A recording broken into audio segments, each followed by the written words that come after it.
নমস্কার, আমি চন্দ্রানী। আজকে আবার আরেকটা নতুন গল্প নিয়ে আপনাদের সামনে চলে এলাম।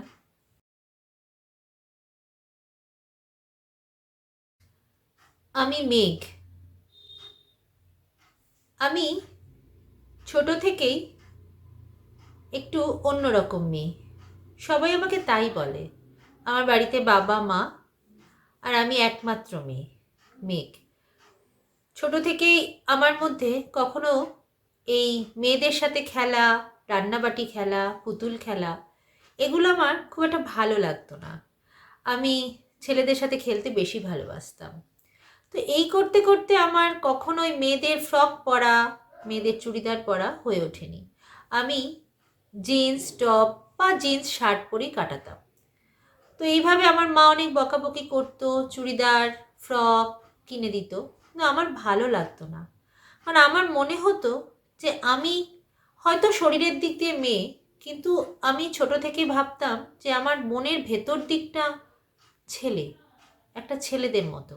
একটা ছেলে যেভাবে থাকতে চায়, যেভাবে বাঁচতে চায়, সেইভাবে আমি বাঁচতে চাই।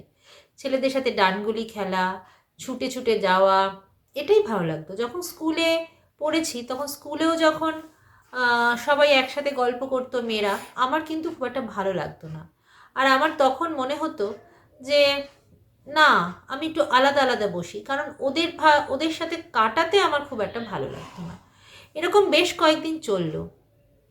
মাকে কথাটা খুলে বললাম। মা বলল, এ আবার হয় নাকি? কি বলিস না তুই, আজে বাজে কথা, তোর ভেতরটা ছেলে ছেলে। তা মাও বুঝলো না, বাবাও অত গুরুত্ব দিল না। বললো, ওই ছোটোবেলা থেকে তুই হাফ প্যান্ট জিন্স এরকম পরে পরে না, তোর মধ্যে ওরকম ছেলে ছেলে। তুই আর এইগুলো পড়িস না, তো এখন থেকে একটু মায়েদের মতো শাড়ি ঠাড়ি চুড়িদার পরা শেখ। দুদিন বাদে তোকে বিয়ে দিতে হবে তো। বাবা বলে অফিসে বেরিয়ে গেল। আমি মাকে সব ব্যাপারটা খুলে বললাম। মা বলল, এই এসব বাজে কথা আমার একদম শুনতে ভালো লাগছে না। মেঘ, তুমি না একদম আজে বাজে কথা বলবে না। এই করতে করতে আমার স্কুল লাইফ কেটে গেল। এবার আসলে আমার কলেজ লাইফ, সেটাও ঠিক এই রকম। কলেজে যখন আমি গেলাম তখন কোয়েট ছিল, আর আমি গার্লস স্কুলে পড়তাম। কোয়েট কলেজে এসে আমার খুব ভালো লাগতো ছেলেদের সাথে মিশতে।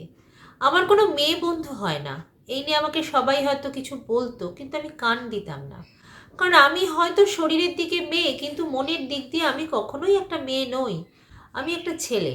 ছেলেদের সাথে গল্প করতে, আড্ডা মারতে কলেজে আমার বেশি ভালো লাগতো। আর আমি সত্যি কোনো দিন শাড়ি চুড়িদার পরতে পারলাম না, এখনও অবধি নয়। তো এই নিয়ে আমাকে সবাই বলতো, মেয়েরাও বলতো, হ্যাঁ রে মেঘ, তুই কি কোনোদিনই একটু অন্যরকম ড্রেস পরবি না? তো আমি বললাম না। তো আমি একদিন ঠিক করলাম যে চুলটাও কেটে ফেলি, চুলটা লম্বা ছিল। হঠাৎ করে বান্ধবীরা বললো, না না মেঘ, তোকে চুল কাটলে একদম ভালো লাগবে না, চুলটা আছে খুব ভালো লাগছে। তারপরে মাকে বললাম, মা তো বললো চুল কাটলে না তোকে হাত ভেঙে দেবো একদম। তারপর চুলটা রেখে দিলাম, কারণ মা বাবা সবাই খুব বকাবকি করছে। কিন্তু এইটা যত ভাবছি দিন দিন, তত বাবা মার কাছে আমি একটু অন্যরকম হয়ে যাচ্ছি। হঠাৎ করে বাবা বলল, শোনো, কলেজ টলেজ অনেক হয়েছে, গ্র্যাজুয়েশনও কমপ্লিট হয়েছে, আর ওকে বেশি পড়িয়ে লাভ নেই, আমরা বিয়ে দিয়ে দেবো ওকে। কারণ ওকে বিয়ে না দিলে এই সমস্যা ওর মিটবে না। ও বিয়ে হয়ে গেলে দেখবে সব কিছু ঠিক হয়ে যাবে, সংসার করবে, বাচ্চা কাচ্চা হবে, সব ভুলে যাবে। ওই ছোটোবেলা থেকে না পাড়ার ছেলেদের সাথে মিশে মিশে না ওর এই ব্যাপারটা হয়েছে। কারণ ও তো বেশি খুব একটা মেয়েদের সাথে মিশতো না, তার জন্য ওর এরকম হয়েছে। বাবাকে বললাম, বাবা, তুমি কিন্তু আমাকে ঠিক করছো না এটা। মা বলল, বিয়ে তোমাকে করতেই হবে, তুমি একটা মেয়ে, বড় হয়ে গেছো, এখন তোমাকে আমরা বিয়ে দিয়ে দেব। মানলাম এবার। বেশ, তাই সত্যি তো আমি মেয়ে। আমি কি করে বোঝাবো কাউকে যে আমার ভেতরটা ছেলে? এটা তো আমি বোঝাতে কাউকে পারছি না। আমি মেয়ে। বাবা সকালবেলা বলে গেল, মেঘ, আজ বিকেলে তোমাকে দেখতে আসবে সবাই। বললাম, বেশ, খুব ভালো কথা। আমি বললাম, বাবা, আমার বিকেলে ফুটবল খেলা আছে বন্ধুদের সাথে। ওইসব কিছু জানি না মেঘ, কাল থেকে তুমি পাড়ার ছেলেদের সাথে আর ফুটবল খেলতে যাবে না। তোমাকে সবাই দেখতে আসছে, তোমার বিয়ে দুদিন বাদে। সম্বন্ধ দেখতে সামনে বসলাম সবার। আমার যিনি হবু বর হবেন, সে আমাকে দেখে খুব পছন্দ করলো। আমার শ্বশুরবাড়িতে আছে আমার হাজবেন্ড, আর একটা দেওর, আর কেউ নেই। আমি বড় ছেলের বউ। তারা সবাই খুব রাজি হলো। মা বাবা খুব খুশি। বিয়ের কেনাকাটা শুরু হয়ে গেল। শাড়ি, গয়না। আমার কাছে না ব্যাপারটা বড় অদ্ভুত লাগছিল। মা আমাকে বিয়ের বেনারসিটা এনে বলল, মেঘ, আজ তোকে এই বেনারসিটা একটু পরাবো, গয়নাগুলোও পরাবো, দেখি তোকে কেমন লাগছে। আর একদম প্যান্ট পরবি না, আর বাবার শার্টগুলো নিয়ে নিয়ে পরবি না তো, আর ভালো লাগছে না। লাল বেনারসিটা আমাকে পরালো। বাড়িতে অনেক আত্মীয় স্বজন এসেছে। আমাকে গয়না পরালো মা, গা ভরে গয়না। আমি আয়নায় দাঁড়িয়ে দাঁড়িয়ে বললাম, মা গো, আমার দম বন্ধ লাগছে, তুমি কেন করছো মা? মা বলল, ঠাস করে একটা চল লাগিয়ে দেবো, দুদিন বাদে বিয়ে, ইয়ার্কি মারছিস তুই আমার সাথে? হাতে শাখা, লাল পলা, লাল বেনারসি। আমার যে কি কষ্ট হচ্ছিল বোঝাতে পারছিলাম না। বাবা দেখে বলল, কি সুন্দর লাগছে রে তোকে, মেঘ, তুই তো আমার লক্ষ্মী প্রতিমা। আমি বললাম, আমি তোমার লক্ষ্মী প্রতিমা? কেন বাবা? আমি যদি নারায়ণ হতাম, আমি যদি কার্তিক ঠাকুর হতাম, তাহলে কি তোমার ভালো লাগতো না? মেঘ, তুমি কী সব বলছো বলো তো? কেন কার্তিক ঠাকুর হতে যাবে? তুমি আমার লক্ষ্মী প্রতিমা। এত সুন্দর আজ তোকে লাগছে বিয়ের সাজে। মা বলল, নজর লেগে যাবে গো, বেশি দেখো না আমাদের মেঘকে। আমি তাকিয়ে তাকিয়ে দেখলাম পার্লারে লোক এলো, আমাকে সাজানো হলো। আমার ভেতরে কোনো প্রাণ নেই। মনে হলো বাবা মার জন্য বিয়েটা আমাকে করতে হচ্ছে। আয়নার সামনে এসে দাঁড়ালাম। ভাবলাম, যে আমাকে বিয়ে করছে তাকে আমি ঠকাচ্ছি না তো? এই ছেলেটাকে যদি সব কিছু বলতাম তাহলে মনে হয় ভালো হতো। এই ছেলেটার সাথে এই কাজটাকে আমি ঠিক করছি কারণ আমার এই ধুতি পাঞ্জাবিটা পরতে ইচ্ছে করছে, আমার এই বরের সাজটা করতে ইচ্ছে করছে, আমার এই মেয়ে বিয়ের এই লাল বেনারসিটা পরতে ইচ্ছে করছে না। আমার দম বন্ধ হয়ে আসছে গয়নারগুলোর। হাতে শাখা, পলা, কপালে চন্দন। সবাই আমাকে বলছে লক্ষ্মী প্রতিমার মতো লাগছে। এই খোপাটা আমার ঘাড়ে অসহ্য লাগছে। আমি একটা আমি একটা অন্যরকম মেয়ে। আমার কারোর সাথে বিয়ে করা উচিত নয় হয়তো, কিন্তু বাবা মা তো শুনতেই চাইছে না। আর এই সময় তো আমি বাড়ি থেকে পালিয়েও যেতে পারবো না। কী বা করবো? বাবার সম্মান, মার সম্মান, বাড়িতে এত আত্মীয় স্বজন, বাবা মা তো আমাকে বুঝলোই না। এই ভাবতে ভাবতে কখন যে মানুষগুলো এসে আমাকে বিয়ের পিঁড়িতে বসিয়ে দিল বুঝতেই পারলাম না। আজ আমার বিয়ে। আমার হাজবেন্ড ব্যাংকে চাকরি করে, আর আমার একটা দেওর আছে, সেও প্রাইভেট ফার্মে সার্ভিস করে। আমার বিয়ে হয়ে গেল, কপালে সিঁদুর উঠে গেল, তবু আমার কোনো ফিল হচ্ছে না।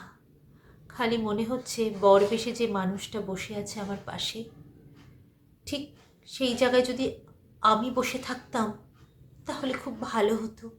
কিন্তু আমি তো বসে থাকতে পারলাম না। আমাকে তো মা বাবা জোর করে এই বিয়েটা দিয়ে দিল। ভাবলো সংসার হলে নাকি সব ঠিক হয়ে যাবে। কি জানি, হয়তো হয়ে যেতে পারে, হয়তো বা। আজ শ্বশুর বাড়িতে পা দিলাম। ওদের বাড়িতেও সেরকম কোনো মেয়ে নেই। সব আত্মীয় স্বজনরা এসে আমাকে বরণ করলো। ওরা দুই ভাই, বাবা মা মারা গেছে। রিজু, খুব ভালো লাগলো ওকে। ওর মধ্যে একটা বড্ড ছেলে মানুষই দেখছিলাম। ও বলল, শোনো না, তোমাকে কিন্তু আমি বৌমণি বলে ডাকবো না, কারণ আমি ছোটোবেলা থেকে মাকেও পাইনি আর কোনো দিদিও পাইনি, তাই আমি তোমাকে দিভাই বলে ডাকবো। দাভাইকে তো দাভাই ডাকি, আর তোমাকে দিভাই বলে ডাকবো। তুমি খুশি তো? আমি বললাম, হ্যাঁ, খুব খুশি। কিন্তু মনে মনে ভাবলাম, ও যদি আমাকে দিভাই না ডেকে দাভাই ডাকতো তাহলে না আমার খুব ভালো লাগতো, কারণ ও আমার ভাইয়ের মতো, ছোট্ট ভাই, খুব মিষ্টি রিজু। সবাই আমাকে খুব ভালোবাসা দিচ্ছিল, যত আত্মীয় স্বজনরা আছে সবাই। তারপর এলো আমাদের ফুলসজ্জার রাত। আমার একটু ভয় করছিল।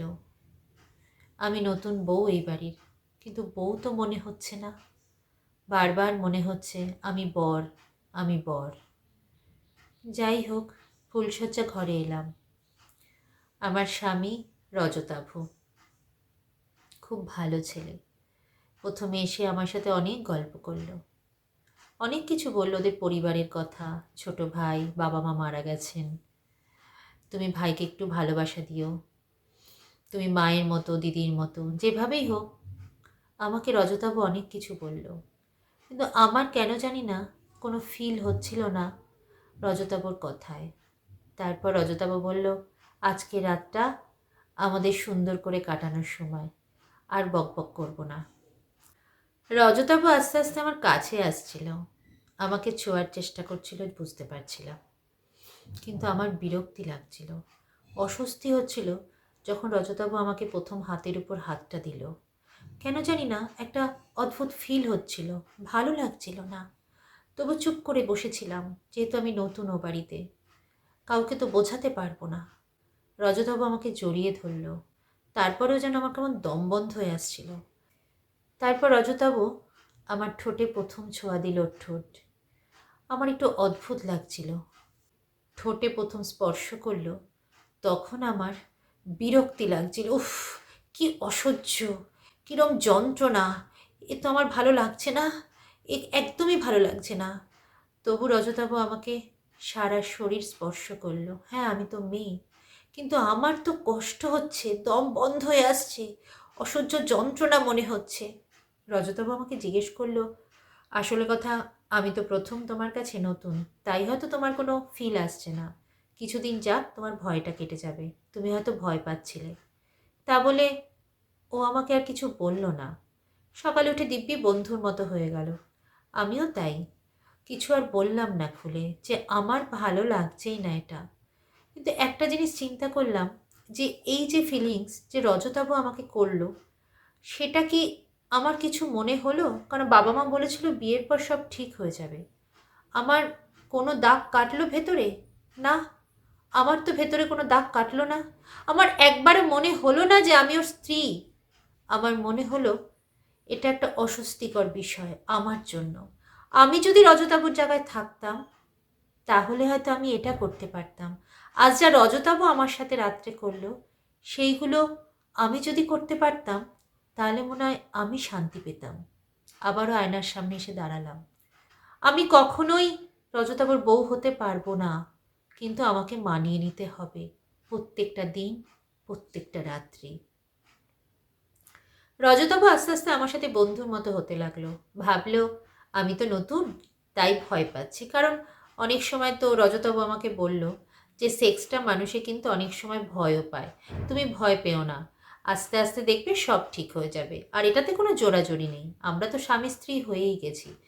আসল কথা, আমরা তো কোনো লাভ ম্যারেজ বিয়ে করিনি যে দুজন পরিচিত, তাই একদম অপরিচিত, তাই হয়তো তোমার আমাকে নিতে খুব অসুবিধা হচ্ছে। অসুবিধা নেই মেঘ, তুমি আমাকে সব কিছু খুলে বলো, কারণ বাড়িতে তো কোনো মেয়ে নেই। হ্যাঁ, আর রিজু তো অনেকটা ছোট। এই কটা দিন হয়ে গেল, প্রায় 10 দিন হয়ে গেল, অষ্টমঙ্গলে বাড়ি গেলাম। আমার মা আমাকে সব কিছু জিজ্ঞেস করলো।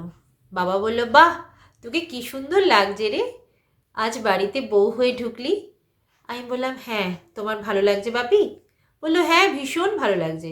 হ্যাঁ রে মেঘ, তোর বর কেমন, দেওর কেমন, আগে সেটা বল, ছেলেটা পছন্দ করেছি, ভালো না রে? আমি বললাম, হ্যাঁ বাপি, ওরা দুটো ভাই ভীষণ ভালো, খুব ভালো। মা আমাকে রান্নাঘরে ডেকে নিয়ে গিয়ে বলল, হ্যাঁ রে, ভেতরটা আর ছেলে ছেলে হচ্ছে না তো? দেখ তো শাড়ি পরে কি সুন্দর লাগছে এখন, রোজ কিন্তু শাড়ি পরবি। আমি বললাম, হ্যাঁ, রজতাবু বলেছে চুড়িদার কুর্তি সবই পরতে পারো, আর বলল জিন্স পরলেও আমার কোনো আপত্তি নেই। না না না, আর জিন্স টিন্স পরার কোনো দরকার নেই, বললো তো বিয়ের আগে পড়েছো, তাতে কি হয়েছে, এখনও পড়লে তো আমাদের কোনো অসুবিধা নেই, আমাদের বাড়িতে তো কেউ নেই তোমায় কিছু বলবে। তাই আমি এই অষ্টমঙ্গলটা গেলেই কিন্তু মা শাড়ি আর পরবো না। মা খুব ধমকালো এবং বলে দিল, রজতাবু ওকে একদম আর জিন্স পরতে দেবে না, ও ছোটো থেকে না এই জিন্স পরে পরে ওর এরকম একটা অভ্যাস হয়ে গেছে। রজতাবু বলল, তাতে কি হয়েছে, যেই ড্রেসে যে ভালো মনে করে তা পরুক না, আমাদের বাড়িতে কে শ্বশুর আর শাশুড়ি আছে, থাকি তো দুটো ভাই, কোনো অসুবিধা নেই, ও বাড়িতে যেরকমভাবে থাকতে চায় থাকুক। রজতাবর আমি চলে আসলাম আবার বাড়িতে গিট খুলে। রিজু খুব আনন্দ, বলল, যাও যাও, টিকিট কাটা হয়ে গেছে ফ্লাইটে, সোজা হানিমুন, বুঝেছ দিদিভাই, দাভাইকে নিয়ে সোজা হানিমুন। আমি চুপ করে রইলাম। আমার একদম ভালো লাগছিল না এই হানিমুনটা শুনে। বেড়াতে যাবো এটা ভালো লাগছিল। আমি বললাম, রিজু তুমি চলো না আমাদের সাথে। রিজু বলল, এ বাবা, কাবাব মে হাড্ডি হতে যাব তাই না? নতুন বিয়ে করেছো, যাও তো কর্তাগিন্নি আগে যাও। আমি চুপ করে রইলাম। তারপর আমরা সত্যি হানিমুনে গেলাম। হানিমুনে গিয়ে রজতাভ প্রত্যেক দিন আমাকে যা করছে, আর আমার বিরক্তি লাগছে, অস্বস্তি লাগছে। আমি কিছুতে এটা নিতে পারছি না, আর বোঝাতেও পারছি না রজতাভকে। রজতাভ ভাবছে যে কি হলো ওর, কেন তুমি নিতে পারছো না বলো তো, বারবার বলো না। কিন্তু আমি কিছুতেই খুলে ওকে বলতে পারছি না, কারণ আমি ওকে একটা কিসও পর্যন্ত করতে চাই না নিজের থেকে। রজতাভ আমাকে সারাদিন কত কিস করে, বাইরে গিয়ে হানিমুনে অনেক রকম, কিন্তু আমি তোকে করতেই পারি না। আমি খালি ভাবি, যদি রজতাভ একটা মেয়ে হতো, ঠিক আমি এইরকমভাবে যদি সারা দিন এরকম একজনকে পেতাম। আজ এখানে কেউ নেই, রজতাভ মেয়ে হলে আমার কি ভালো লাগতো। আজ যা রজতাভ আমার সাথে করছে, আমি যদি সেটা করতে পারতাম, আমার সব থেকে শান্তি হতো। আমি কিছুতেই এটা নিতে পারছি না। এই হানিমুনের দিনগুলো যেন আমার কাটছে না। কবে আমি বাড়ি ফিরবো? রজতাভ দেখলো, কিচ্ছু বলল না ওখানে গিয়ে।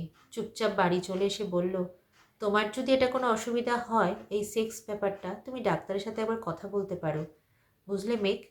তোমার কোনো প্রবলেম নেই তো? আমি চুপ করে বললাম, না না, আমার কোনো প্রবলেম নেই। চুপ করে গেলাম, আর বারবার ভাবছি রজতাভকে ঠকানো হচ্ছে। হঠাৎ করে মনে হতে লাগলো, আমার বাড়িতে যে কাজ করে, যে শ্বশুর বাড়িতে যে ভদ্রমহিলা, তাকেও দেখতে খুব সুন্দর। সত্যি আমার যদি এরকম একটা বউ হতো, আমি তাকে কত ভালোবাসতাম, কত আদর করতাম। রজতাভ আস্তে আস্তে আমার থেকে কেমন দূরে সরতে লাগলো। বললো, তোমার যখন ইচ্ছে করছে না, ঠিক আছে, ভালো বন্ধু হয়েই থাকি আমরা।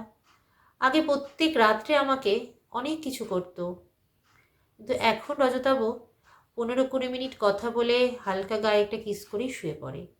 আর আমাকে জড়িয়ে ধরে বলে, আমাকে একটু জড়িয়ে ধরতে পারো না গো? আমায় একটু কিস করতে পারো না মেঘ? আমাকে কি ভালোবাসা যায় না মেঘ? কেন তুমি করো না? কেন এগিয়ে আসো না? সবসময় আমি তোমার কাছে এগিয়ে যাব, আমি তোমাকে সব কিছু করবো, তুমি কেন করছো না মেঘ? একদিন একটু জোরে চিৎকার করেই বলল, তুমি কি আগে কাউকে ভালোবাসতে মেঘ? আমি বললাম, না না, আমি কোনোদিন কাউকে ভালোবাসিনি। তাহলে কেন? তোমার সাথে কি জোর করে বিয়ে দেওয়া হয়েছে আমার সাথে? আমি বললাম, না না, তাও নয়। তাহলে কেন? কেন তুমি আমাকে ভালোবাসতে পারছো না মেঘ? সব কিছু আমি করে যাচ্ছি, তোমার কোনো ফিলিংস নেই। রজতাভ একদিন রাত্রিবেলা প্রচণ্ড রেগে গেল, খুবই, কারণ ও খুব শান্ত ছেলে। আমাকে বলল, মেঘ, আমাদের 6-7 মাস হয়েছে বিবাহিত জীবন, কিন্তু আমরা 4-5 দিন সেক্স করেছি। তোমাকে হানিমুনে নিয়ে গেলাম, সেখানেও দেখলাম, কোথাও না। তোমার সাথে সেক্স করতে গেলেই মনে হচ্ছে যেন একটা কাঠপুতুলের সাথে রয়েছি, যার কোনো প্রাণ নেই, যার কোনো চাওয়া পাওয়া নেই, যার ভেতরে কিছুই হচ্ছে না আমাকে নিয়ে, তার কোনো ফিলিংস নেই আমার জন্য। আমি চুপ করে শুনলাম, তারপরেও কোনো উত্তর দিলাম না, কারণ আমি রজতাভকে বোঝাতে পারবো না। তারপর রজতাভ বলল, আমি কিছুদিন অফিসের কাজে বাইরে যাচ্ছি, 15-20 দিন, তারপর আসবো, তুমি ভালো থেকো। এই করেই রজতাভর অফিসের কাজে প্রায় প্রায় দিন বাইরে চলে যেত। কোনো দিন 15 দিন, কখনো 1 মাস, এরম করে করেও দিন কাটাতো। তারপর হঠাৎ করে দেখলাম ও ঠাকুরের দীক্ষা নিয়ে নিল। আমি জিজ্ঞেস করলাম, তুমি দীক্ষা নিলে? বললো, আমার ভালো লাগছে না। জানি না মেঘ, তোমার সাথে আমার বিয়েটা কি ঠিক হলো, নাকি তোমার সাথে আমি কোনো অন্যায় করে যাচ্ছি প্রতি রাত্রে। তোমার অনিচ্ছায়, ইচ্ছায়, যাই হোক না কেন, তার বিরুদ্ধে আচরণ করছি। তাই মনের দিক দিয়ে আমি শান্তি পাচ্ছি না মেঘ। আমারও খুব খারাপ লাগছিল রজতাভকে দেখে। এত ভালো ছেলে, একটা সুন্দর বউ আনতে পারত, কি সুন্দর সংসারে, কোনো কষ্ট নেই, দুঃখ নেই, শুধু খুশি খুশি রজতাভ। তারপরেও পুজো পাঠ কীর্তন ঠাকুর এসব নিয়ে কাটিয়ে দিতে লাগলো। আমিও আস্তে আস্তে রজতের থেকে দূরে চলে যাচ্ছি, অনেক দূরে, বোঝাতেই পারছি না। রজতাভ থেকে যত দূরে যাচ্ছি, তত আমার আনন্দ হচ্ছে। আমি যেন মুক্ত হতে পেরেছি। আসলে এই যে মাঝে মাঝে কয়েকটা রাত্রি যে সেক্স যে ব্যাপারটা, যেটা আমার মধ্যে কোনোদিন ফিল ছিল না, সেইটা আমি রজতাভর কাছ থেকে কিছু বুঝতে পেরে গেছিলাম। যে আজ যদি আমার একটা বউ থাকতো, আমার যদি একটা প্রেমিকা থাকতো, তাহলে আমিও রজতাভর মতো এরকম ভালোবাসতে পারতাম। তাই হয়তো আমার বাড়িতে যে কাজের মেয়েটা আসে কাজ করতে, তার প্রতি আমার আকর্ষণ দিন দিন বাড়ছে। আমি নিজেকে কন্ট্রোল করলাম, ভাবলাম ও আমাকে বাজে কথা বলবে, বলবে বৌদি কি না এরকম করছে। একদিন ওর হাতটা ধরলাম, খুব ভাল লাগছিল। ও বললো, বৌদি কিছু দেবে? আমি বললাম, হ্যাঁ, তোকে ওই জন্য হাত ধরে ডাকলাম। চল না, আমার না আলমারিতে অনেকগুলো শাড়ি আছে, তোর যেটা পছন্দ তুই নে। ওকে দুটো শাড়িও দিলাম, বললাম পরে আয় তো তুই। ও বললো, না গো বৌদি, এখন তো স্নান হয়নি, কাজ সেরে স্নান করে তারপরে পরে দেখাবো। তুমি কি ভালো গো বৌদি। আমি এক এক করে ওকে অনেকগুলো ভালো ভালো শাড়ি দিয়ে দিলাম। রজত কিছুই জানতো না, বা রিজুও জানতো না, কারণ আমি আর শাড়ি পরি না। কতবার যে আমি নানান ছলে ওকে একটা একটা করে শাড়ি দিতাম, ওর হাত ধরতাম, ওকে শাড়ি পরিয়ে দিতাম খুব সুন্দর করে, ওকে চোখে দেখতাম, ওকে ছুতাম। আমার ভীষণ ভালো লাগতো। আর এমন ফিলিংস হচ্ছিল যে ওই আমার যেন কাছের বান্ধবী, আমার গার্লফ্রেন্ড। ওকে জড়িয়ে আদর করতাম, ও ভাবতো বৌদি হচ্ছে দিভাই। ও বৌদি তুমি যা করো না, তুমি আমাকে এত ভালোবাসো, আমি তো একটা গরিব মেয়ে বলো, তুমি আমাকে কত কিছু দাও। সকালে ওকে খাইয়ে দিতাম, দুপুরে ওকে নিয়ে বলতাম চল টিভি দেখবো, একসাথে ওকে গলা ধরে আমি ওর সাথে টিভি দেখতাম।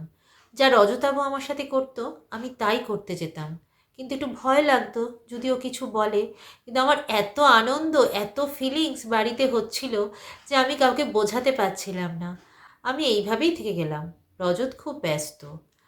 হঠাৎ করে বলল, রিজুর একটা বিয়ে দেব, কারণ আমাদের বাড়িতে তো কোনো বংশধরা নেই, আর তুমিও আমাকে কোনো বাচ্চাও দিতে পারবে না, কারণ আমি জানি না তোমার সাথে আমি কি ভুল করেছি, তাই রিজুর বিয়েটা দিতে চাই। আমি তখন বললাম, বাহ, চমৎকার তো। রিজু আমাকে বলল, দিভাই তুমি যেই মেয়েটা পছন্দ করবে আমি তাকেই বিয়ে করব। আমি বললাম বেশ।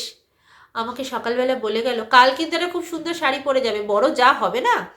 বললাম হ্যাঁ ঠিকই, যা না হয়ে যদি আমি ভাসুর হতাম তাহলে মনে হয় ভালো হতো। যাই হোক, রিজুর কথায় আবার নতুন করে শাড়ি পরলাম, কিন্তু আমার তো ভীষণ কষ্ট হচ্ছে এই শাড়ি পরে যাওয়াটা। তারপর আমরা মেয়ে দেখতে গেলাম বাবা মার একমাত্র মেয়ে, বৃষ্টি। সবে গ্র্যাজুয়েশন করেছে, খুব মিষ্টি মেয়ে, দেখতে কি সুন্দর। আমি বৃষ্টিকে তাকিয়েই দেখছিলাম, অসম্ভব সুন্দর বৃষ্টিকে দেখতে, যেমন লম্বা চুল তেমনি গায়ের রং। আমি রজতকে বললাম, এই মেয়েটা আমার ভীষণ পছন্দ হয়েছে, ভীষণ। রজত আমার দিকে তাকিয়ে বলল, এরকম কেন করছো, তুমি ওকে দেখে? বললাম না না, ঠিক তা নয়, তবে ভীষণ সুন্দর দেখতে। বৃষ্টির বাবা মার সাথে কথা বলে এলাম, বৃষ্টির বাবা মারও আমাকে খুব ভালো লাগলো।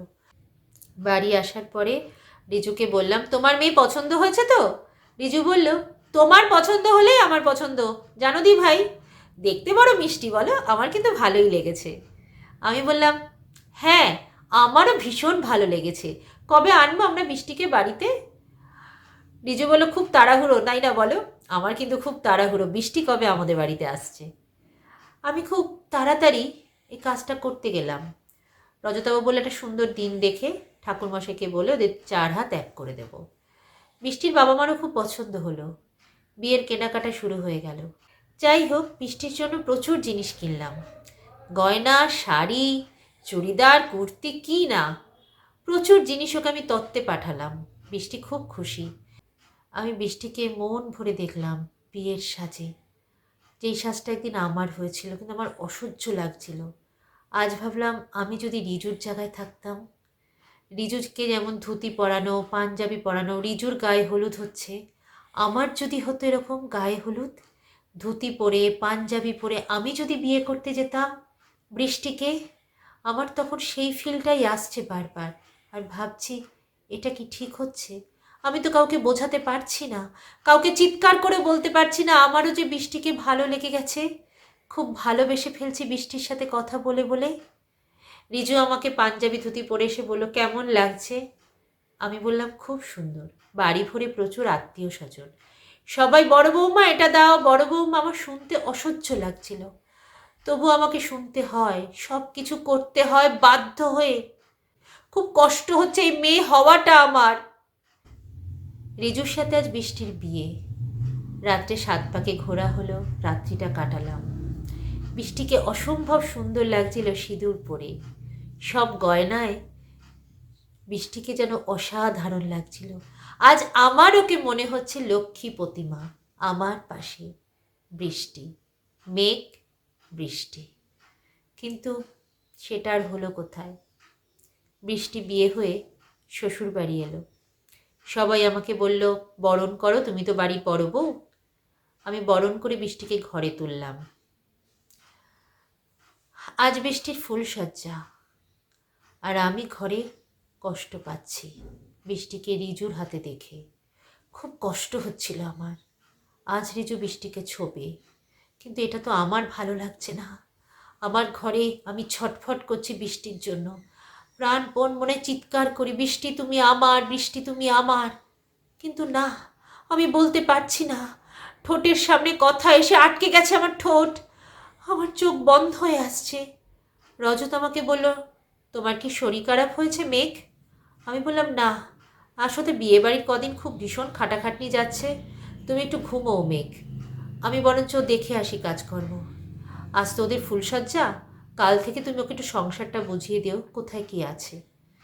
আমি মাথা নিচু করে রজতকে বললাম, হ্যাঁ ঠিক বলেছ, বুঝিয়ে দেব। আর কিছু বলতে পারলাম না। খুব কষ্ট হচ্ছিল যখন বৃষ্টি পাশের ঘরে ফুলসজ্জা হচ্ছে বৃষ্টির, আর আমি বৃষ্টিকে ছুঁতে পারছি না। খুব কষ্ট হচ্ছিল। পরের দিন সকালে রিজু বলল, জানো তো দাদাভাই দিভাই, আমার না মনটা খুব খারাপ। এই অষ্টমঙ্গলের গিট খোলার পরই আমাকে বেরিয়ে যেতে হবে। আমি বললাম, কোথায় কোথায় যাবি রিজু? বলল, দিভাই জানো তো, আমাকে লন্ডন যেতে হবে। দাদাভাই তো অবাক। রজত, লন্ডন? সবে নতুন বিয়ে করেছিস, হানিমুন হয়নি? আমার কিচ্ছু করার নেই দাদাভাই, অফিস থেকে এসছে কল, আমি বৃষ্টিকে কদিন সব কিছু বুঝিয়েও দিয়েছি। তারপর রিজু বলল যে প্রচুর টাকা পাবো আমি ওখানে, প্রচুর টাকা আমার মায়না, আর 2টো প্রমোশন হয়ে গেছে। তো 1 বছরের মধ্যেই ভাবছি বৃষ্টিকে নিয়েই চলে যাব। আর তোমাদের ছেড়ে থাকতে কি আমার ভালো লাগবে বলো? কিচ্ছু করার নেই। আর আমি ভাবছি রিজু চলে গেলে আমি ভীষণ শান্তি পাই, খুব শান্তি, ভীষণ শান্তি। বৃষ্টি আমার কাছে একা থাকবে, ভীষণ আনন্দ হচ্ছে। ছাদে গিয়ে আমি চিৎকার করে বলছি যে আমি বৃষ্টিকে মন থেকে ভালোবাসি, খুব ভালোবাসি, ভীষণ। বৃষ্টি এতটাই মিষ্টি দেখতে। অনেক দিন হলো রিজু চলে গেছে, রজত নিজের কাজে ব্যস্ত, আমি আর বৃষ্টি একা বাড়িতে। হ্যাঁ, দুজনের অনেক গল্প, অনেক কথা, ঘুরতে যাওয়া, বেড়াতে যাওয়া। আমি বৃষ্টিকে নিয়ে খুব ভালো আছি। আর বৃষ্টিকে তো এখনও বলিনি যে আমি বৃষ্টিকে খুব ভালোবেসে ফেলেছি। বৃষ্টি আমার শাড়ি পরছে, গয়না পরছে, সব কিছু বৃষ্টিকে দিয়ে দিয়েছি। আর আমি কিন্তু জিন্স পরেই কাটিয়ে দিচ্ছি। বৃষ্টি আমাকে বলে, একদিন দিদিভাই তুমি শাড়ি পরতে পারো। আমি বললাম, বৃষ্টি আজ থেকে তুমি আমাকে দিদিভাই বলে ডাকবে না। কেন? আমাকে তুমি মেঘ বলে ডাকবে, ওটাই আমার নাম, আমার খুব ভালো লাগে। রিজু তো তোমাকে দিদিভাই বলে ডাকে। আমি বললাম, রিজু ডাকে, তুমি ডাকবে না, কারণ আজ থেকে তুমি আমার বন্ধু, শুধুই বন্ধু, মেঘ। বৃষ্টি একটু ইতস্তত করছিল, তারপরে বলল, ভালোই হলো, আমরা দুজন যখন একসাথে আছি ওই দিদি বোন দরকার নেই। আর আমি তো এখানে একাই থাকবো, তুমিও একা, ঠিকই, আমরা দুজন খুব ভালো বন্ধু। আর কি সুন্দর দেখো আমাদের নাম দুটো, মেঘ আর বৃষ্টি, তাই না মেঘ? হঠাৎ কথা বলতে বলতে বৃষ্টি আমার কোলের মধ্যে যখন মাথা রেখে শুয়ে পড়ে, আমি বৃষ্টির চুলে বিলি কাটছিলাম, খুব ভালো লাগছিল। আমি বৃষ্টিকে তেল মাখিয়ে দিই মাথায়, বৃষ্টির পিঠও ঘষে দিই। যখন ও সাবান দিয়ে বলে, মেঘ দাও না, আমি ওর পিঠটা কিন্তু বাথরুমে গিয়ে ঘষে দিই। আর বৃষ্টিকে আমি নানান ছলে ছুতে পাই, আমার ভীষণ ভালো লাগছিল। হঠাৎ করে দেখছি বৃষ্টির চোখে জল, আমাকে জড়িয়ে ধরে এসে খুব কাঁদছিল। আমিও বললাম, কী হয়েছে বৃষ্টি, তোমার কী হয়েছে? বলল, আমার খুব কষ্ট হচ্ছে জানো, কতগুলো রাত্রি কেটে গেল, রিজুকে ছেড়ে একা রয়েছি। এই 10টা রাত্রি আমার কাছে ভীষণ স্পেশাল। আর এখন রাত্রিগুলো আমার কাটছে না, রিজু নেই। কী করে আমি একটা বছর থাকবো? আমার ভয় করছে জানো মেঘ, প্রত্যেকটা রাত্রি রিজুকে ছেড়ে। রিজুর ছোঁয়ায় আমি পাগল হয়ে গিয়েছিলাম। আর এখন প্রত্যেকটা রাত্রি আমি বৃষ্টির কথাগুলো শুনলাম, শুনে খুব ভালো লাগছিল যে এইটাই তো আমি চেয়েছিলাম। আমি বৃষ্টিকে নিজের করে কি করে পাবো, কি করে ভালোবাসবো। বৃষ্টি চলে গেল নিজের ঘরে ঘুমোতে রাত্রে।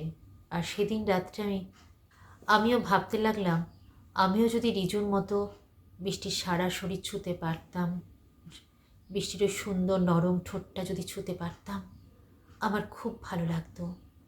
এইভাবেই ভাবলাম রিজু যেন আর কোনোদিন না ফিরে আসে। আমার বৃষ্টি, বৃষ্টি শুধু আমার। এই ভাবতে ভাবতে কখন যেন আমি বৃষ্টির ঘরে চলে গেলাম, বৃষ্টির পাশে গিয়ে শুয়ে পড়লাম। এবং বৃষ্টি আমাকে বলল, মেঘ আচ্ছা আচ্ছা এসো। আমি বৃষ্টিকে জড়িয়ে ধরলাম, বৃষ্টির ঠোঁটে স্পর্শ করলাম, বৃষ্টির ঘাড়ে কানে। বৃষ্টি প্রথমে একটু অবাক হয়ে গেছিল, তারপরে বলল, মেঘ এটা তুমি কি করছো? বৃষ্টিকে জিজ্ঞেস করলাম, তোমার ভালো লাগছে না? বৃষ্টি বলল, হ্যাঁ ভালো তো লাগছেই, কিন্তু আবার কেমন যেন লাগছে। আসলে রিজুর ছোঁয়া, আমার সারা শরীরে রিজুর ছোঁয়া। আর তুমি রিজুই মনে করো না আমাকে একবার, রিজুর জায়গায় বসাও না বৃষ্টি। বৃষ্টি আমার দিকে হতবাক হয়ে তাকিয়ে রইল, তারপর আর কিছু বলল না। আমি নিজের মতো করে বৃষ্টিকে ছুলাম। বৃষ্টিও আস্তে আস্তে আমার কাছে আত্মসমর্পণ করলো। আমরা দুজনে অদ্ভুত লীলায় মাতলাম। আর আমার শান্তি হতে লাগলো বৃষ্টিকে ছুঁয়ে। খুব শান্তি পাচ্ছিলাম বৃষ্টিকে ছোঁয়ার পর। বৃষ্টি আমাকে বলল পরের দিন সকালে, আচ্ছা মেঘ এটা তুমি কি করলে? তুমি তো মেয়ে, তুমি তো নিজে একটা নারী, দাদাভাই তোমার হাজবেন্ড। আমি বৃষ্টিকে সবটা এবার খুলে বললাম, ছোট থেকে আজ অব্দি গল্প।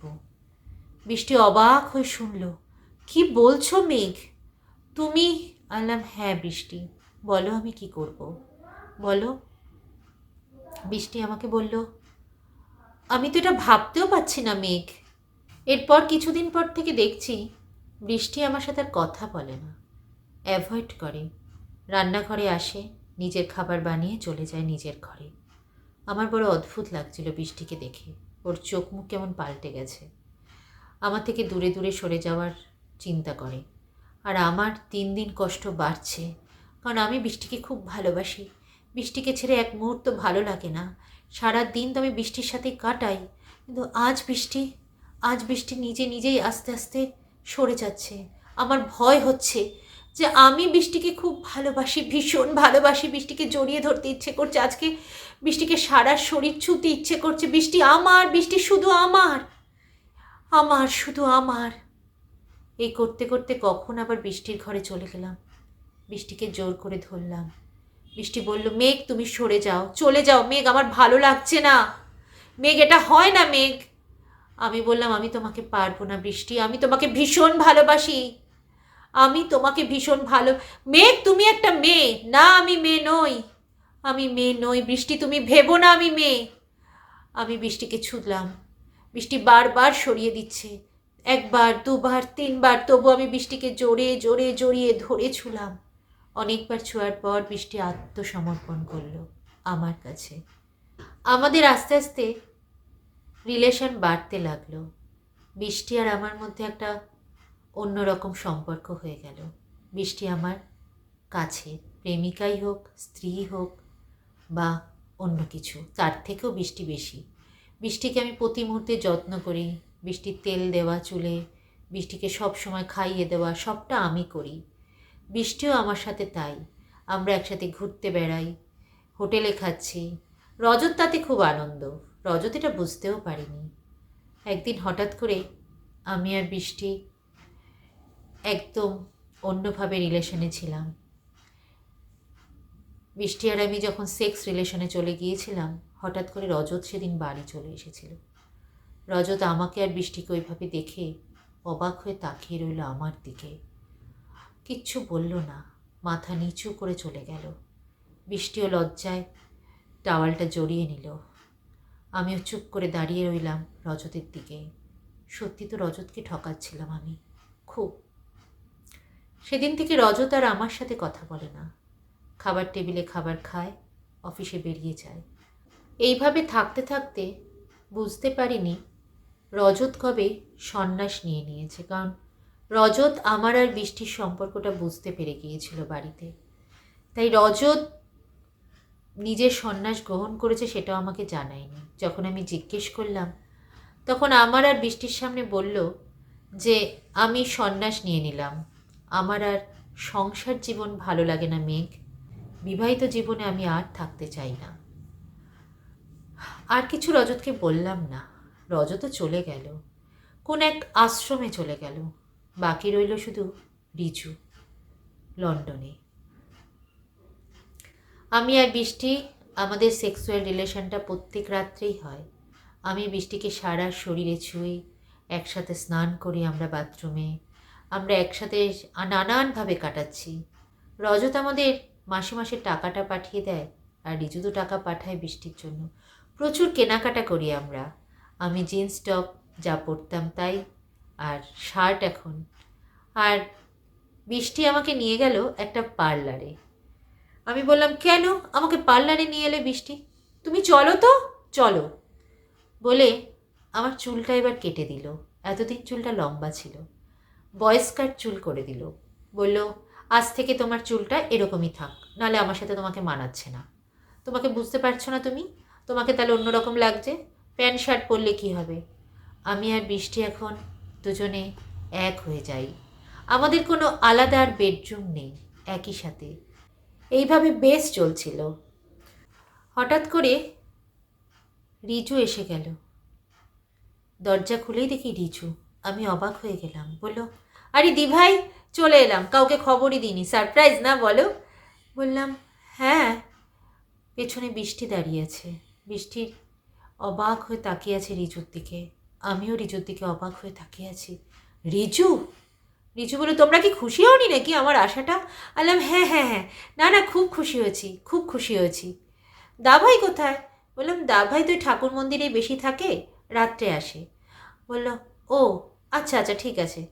রিজু আর আমাকে কিছু জিজ্ঞেস করলো না, হট করে বৃষ্টিকে নিয়ে ঘরে ঢুকে গেল। কতদিন পরে এসেছি বলো তো? আর তুমি কিন্তু ভালো করে রান্নাটা শুরু করে দাও, হ্যাঁ বৃষ্টি? আমি চুপ হয়ে গেলাম। দেওয়ালে পিঠ থেকে গেল মনে হলো। চারিদিক অন্ধকার লাগলো, আকাশ ভেঙে পড়ছে মাথায়।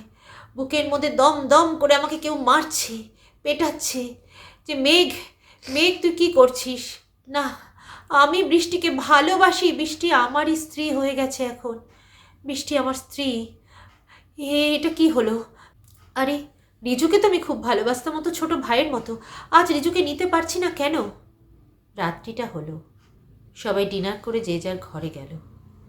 বললো, দাভাই আসবে না? বললাম, না, মন্দিরেই থেকে যায়, মাঝে মাঝে আসে। বলে রিজু তখন বৃষ্টিকে নিয়ে হাত ধরে চলে গেল ওর ঘরে। আর আমি আমার ঘরে বসে যন্ত্রণায় ছটপট করছি প্রতিটা মুহূর্ত, প্রতিটা সেকেন্ড। কারণ এই এতদিন ধরে আমি আর বৃষ্টি একই রুমে থাকতাম। আমাদের প্রত্যেকটা রাত আমার কাছে রঙিন হয়ে যেত। আমি বৃষ্টিকে সারা শরীরে ছুতাম। কিন্তু আজ যে রিজু ওকে ছোবে। রিজু! রান্নাঘরে গিয়ে সবজি কাটার ছুরিটা নিলাম, রিজুকে মেরে ফেলি, খুন করে ফেলি। কিন্তু রিজুকে তো আমি ভাইয়ের মতো ভালোবাসতাম। ও আমাকে, কিন্তু আজও আমাকে শত্রু মনে হচ্ছে। আমার মনে হচ্ছে রিজু আমার চরম শত্রু। পৃথিবী থেকে আমি হারিয়ে যাচ্ছি, সরে যাচ্ছি, রিজুকে নিতে পারছি না। পরের দিন সকালে খালি সুযোগ খুঁজছি কী করে বৃষ্টির সাথে দেখা করব, কথা বলবো। আজ সকালে উঠে বৃষ্টি রান্নাঘরেও আসেনি, ঘরেই রয়েছে। তারপর দেখলাম ও স্নান করতে বাথরুমে যাচ্ছে। হঠাৎ করে হাতটা টেনে ধরে নিয়ে চলে গেলাম ছাদে। গিয়ে বৃষ্টিকে জড়িয়ে ধরলাম। বললাম, রিজু তোকে ছুঁয়েছে না? ছুঁয়েছে? বলো না, বলো না বৃষ্টি, বলো।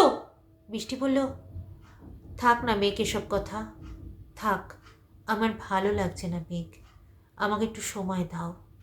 তারপরে বৃষ্টির মুখটা থমথমে। বেশ কটা দিন এরকম চলছে, বৃষ্টির মুখ থমথমে। কি হয়েছে বলো বৃষ্টি? বলল, আমি তোমাকে খুব ভালোবাসি মেঘ, ভীষণ ভালোবাসি। তুমি এই 6টা মাস আমার একাকিত্বের সাথী।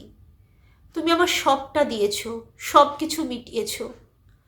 আমি তোমার ঋণ চুকোতেও পারবো না আমি কোনো দিন। হ্যাঁ, আমি তোমাকে খুব ভালোবাসি মেঘ। আমি জানি তুমি ভেতর থেকে একটা ছেলে, কারণ আমি তোমাকে পুরুষ বানালাম, চুল কেটে হোক, যেভাবেই হোক। কিন্তু বিশ্বাস করো মেঘ, আমি রিজুকে ভালোবাসি। রিজু আমার স্বামী, রিজুর সাথে আমার বিয়ে হয়েছে। যে সিঁদুরটা পরি রিজুর নামে। আমি আমি কি করে এগুলো ভুলবো বলো?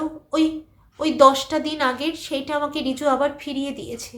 রিজু সারা রাত গল্প করা আমার সাথে, আমাকে নিয়ে লন্ডন চলে যাবে বলছে রিজু। তুমি তুমি একটু বোঝার চেষ্টা করো মেঘ।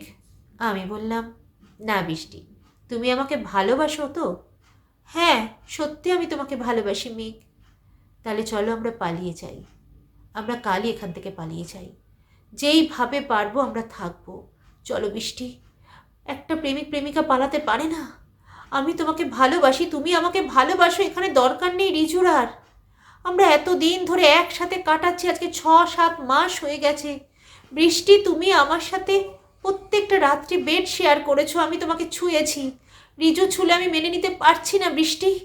আমি তোমাকে ভালোবাসি, আমি পুরুষ বৃষ্টি। আমি জানি তুমি মনের ভেতর দিয়ে একটা ছেলে, শরীরে মেয়ে। কিন্তু আমি কি করব বলো? আমি কি করব? তুমি আমাকে বলো। আমরা কাল পালাবো, আর কিচ্ছু জানি না বৃষ্টি। বেশ, কাল সকালটা হোক। কাল সকালবেলা বৃষ্টি ঘুম থেকে উঠল অনেক ভোরে। রিজু অবশ্য 10টা অবধি ঘুমোয়। বৃষ্টি আমাকে এসে বলল, তুমি রেডি হয়েছ? আমি রেডি, চলো বৃষ্টি। বৃষ্টির হাত ধরে যখন আমি সিঁড়ি দিয়ে নামলাম, বৃষ্টি হাতটা ছেড়ে দিয়ে বলল, মেঘ, আমি পারবো না রিজুকে ছেড়ে তোমার সাথে যেতে। কারণ আমি তো একটা মেয়ে, আফটার অল আমি একটা নারী। তুমি হয়তো ছেলে হতে পারো, আমি মেয়ে। আর আমি তোমার সাথে গিয়ে কি করব আমি কিছু বুঝতে পারছি না। কিন্তু হ্যাঁ, আমি সত্যি তোমাকে ভালোবাসি মেঘ। কিন্তু আইনত রিজু আমার হাজব্যান্ড। তাই রিজুকে ছেড়ে আমি পারবো না তোমার সাথে যেতে মেঘ। তুমি ফিরে যাও, আমাকে সংসার করতে দাও রিজুর সাথে। আমি মা হতে চাই রিজুর সন্তানের। আমরা লন্ডন যাব 7 দিন পর। সিঁড়িতে দাঁড়িয়ে আমি বৃষ্টির দিকে তাকিয়ে রইলাম অদ্ভুতভাবে। হাতে আমার ব্যাগ। তারপরেও বললাম, চলো মেয়ে, চলো বৃষ্টি, চলো চলো, আমরা পালিয়ে যাই। আমি সব বুঝতে পেরেছি তোমার কথা।